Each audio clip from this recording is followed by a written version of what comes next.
It's time for Defending and Commending the Faith with Joe Mott, inviting the atheist, agnostic, and skeptic to examine for themselves the evidence for the Christian faith. We are all limited by what we do not know and by the things we think we know but are not true. Dr. Joe Mott earned his PhD at LSU and was a distinguished math professor at Florida State University for 38 years, helping to write 3 math textbooks and authoring over 30 research articles in math. He is now the host of this radio program, Defending and Commending the Faith. Here is Joe Mott. Once my proof that the first cause of the universe is identical with the God of the Bible gets out into the public consciousness, there will be a flurry of objections from atheists. The atheists have too much invested to give up and roll over and play dead. In Ed Feser's book, 5 Proofs for the Existence of God, there are 18 objections to his proofs. And in the book, Come Let Us Reason, edited by Paul Copan and William Lane Craig, Craig writes an article entitled, Objections So Bad I Couldn't Have Made Them Up, where he listed 10 objections to the Kalam cosmological argument. Similarly, Peter Kreeft and Ron Ticelli list 3 objections to the Kalam argument. In Christian Apologetics, Norman Geisler critiques atheism as a worldview. In doing so, he shows the failure of 16 atheistic claims against theism. Geisler acknowledges that atheism provides some valuable correctives and modifications of theism.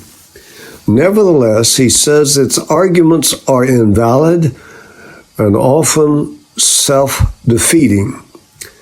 Secondly, many atheistic arguments are really reversible into reasons for believing in God. I will only mention a few of these objections. Feser says, this first objection may be the single most common objection against arguments for a divine cause of the universe. This is found in what I call Objection 1. It says, if everything that exists needs a cause, then God needs a cause. This objection is routinely raised. In fact, Ravi, Zacharias, and Norman Geisler wrote a book entitled Who Made God? And it shows the popularity of this objection. This is the staple objection of the new atheist literature. Richard Dawkins appeals to it on page 77 of his book, The God Delusion. Similarly, Daniel Dennett's book, Breaking the Spell, appeals to it on page 252. Sam Harris's Letter to a Christian Nation on pages 72 to 73. Stephen Hawking and Leonard Mlodinow, The Grand Design on page 172. Christopher Hitchens, God is Not Great on page 61. Lawrence Krauss's A Universe from Nothing on page XII. Victor J. Stinger's God and the Folly of Faith on pages 215 and 323 and 324. All these authors appeal to this same objection. No cosmological argument that I know about rests on the premise that everything has a cause. In particular, this objection has absolutely no force against my argument that the first cause of the universe is identical to the God of the Bible.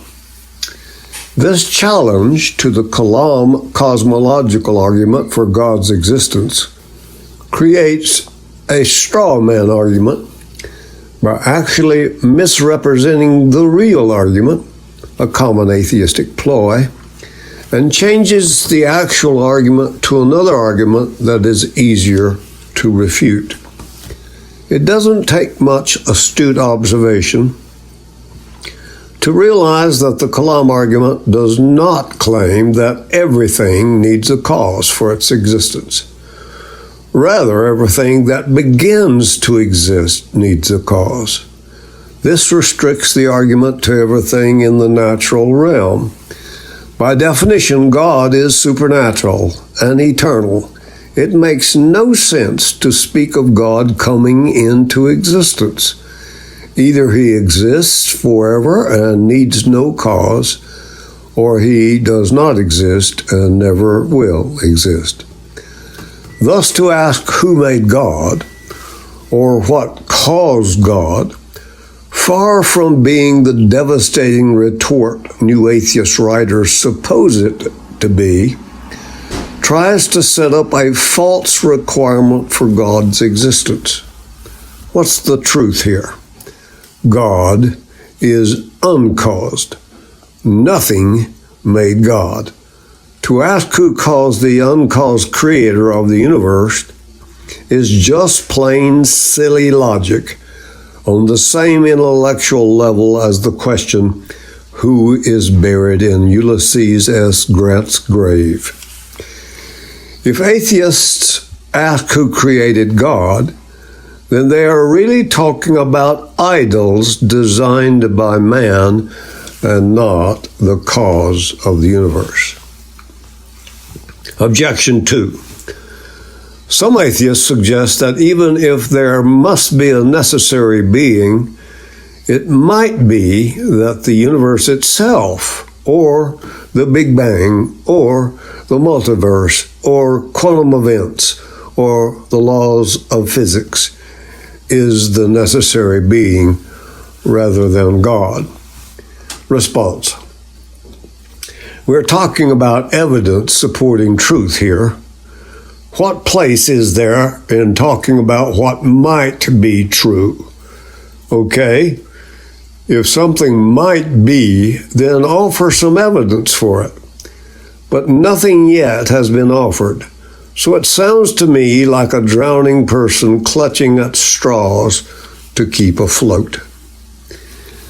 Ed Feser says, this objection, which goes back to at least to David Hume, is raised in various forms by new atheist writers Dawkins, Dennett, Grayling, Krauss, Rosenberg, and Stinger. And like the first objection, raised by atheists that everything has a cause rather than everything that begins to exist, completely misses the point of each of the arguments defended in Feser's book. Nothing that is a mixture of actuality and potentiality, or is composite in any way, or anything caused or contingent can be necessary. So since the universe is all of those things, the universe cannot be a necessary being. Moreover, Feser says his other proofs preclude the Big Bang, or the multiverse, or quantum events, or the laws of physics from being necessary things. I list one more objection from Feser's book, Objection 3. The cosmological argument proposes a God of the gaps hypothesis in order to explain something which in fact either is or eventually will be better explained via a naturalistic scientific theory. Response. What do you mean by God of the gaps argument?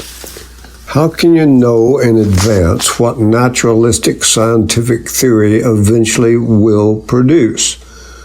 This objection is from scientism, and remember, scientism is not science. How can you say something that is a fact when it hasn't even been discovered yet? Are you charging that when push comes to shove, the scientist will invent something without evidence? You use the words better explanation. Better from what point of view? Atheistic or theistic? How did you come to your conclusion? You made the claim, so the burden of proof is on you. So what do you have to say? Just because you accept something as true doesn't make it true. Show me your evidence. Ed Feser says, this, I think, it is fair to say, the central conceit of the entire New Atheist project. Feser then lists what different atheistic writers say about the cosmological argument. Feser goes on to say, the versions of the cosmological argument defended in this book are simply not God of the gaps explanation. I agree with Feser, and the same can be said of my argument. In his article in Come Let Us Reason, William Lane Craig lists 3 objections where the objector charges Craig of having committed a logical fallacy. I will discuss only 2 objections. Objection 4. The Kalam cosmological argument is question-begging. For the truth of the first premise presupposes the truth of the conclusion.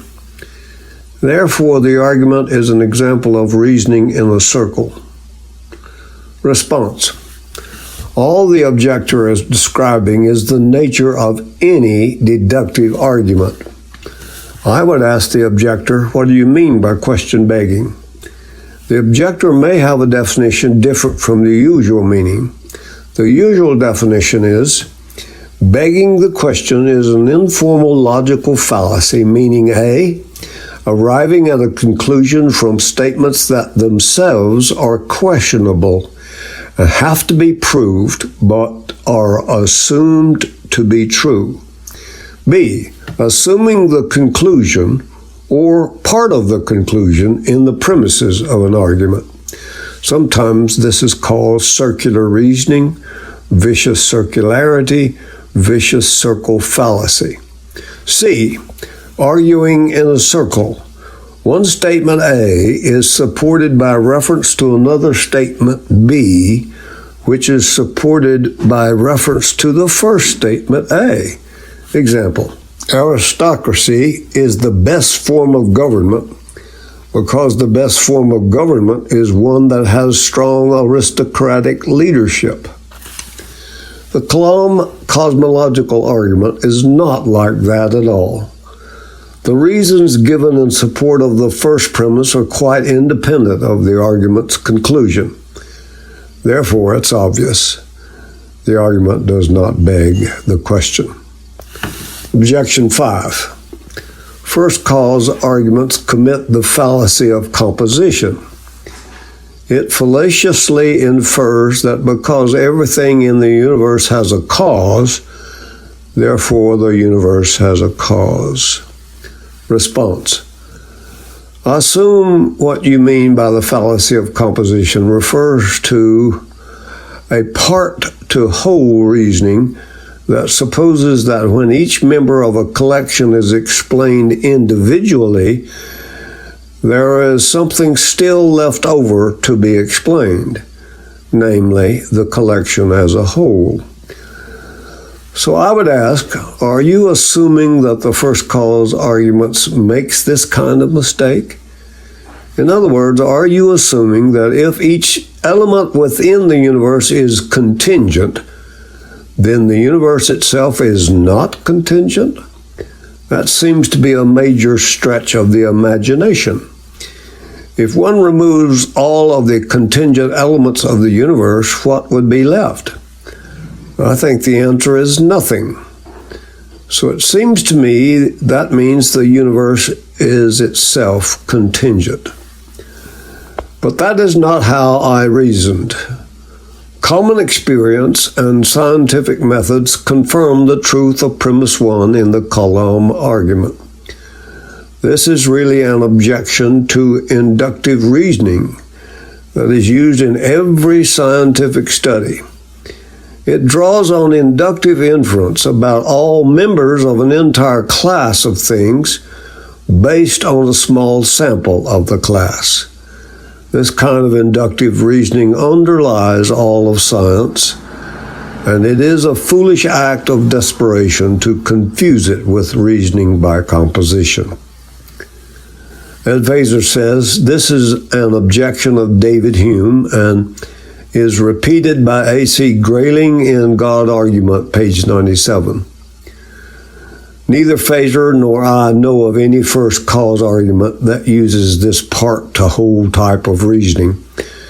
Certainly the arguments in Ed Feser's book and the book by Boa and Bowman do not involve the fallacy of composition. My own argument in the Kalam argument and the consequences about the nature of the first cause does not commit this fallacy. But what it all boils down to is that this objection either simply misses the point or perhaps sees the point but wants to put up a smoke screen to avoid the conclusion of the first cause for the beginning of the universe being identical to the God of the Bible. I will continue listing objections in the next episode.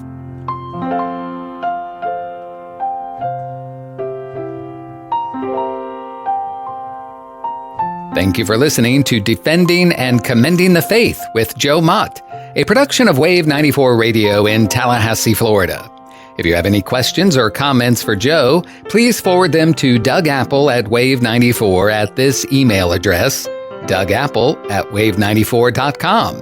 And be sure to join us every Monday evening at 6:45 p.m. on Wave 94 and subscribe through your favorite podcast app. Defending and Commending the Faith with Joe Mott.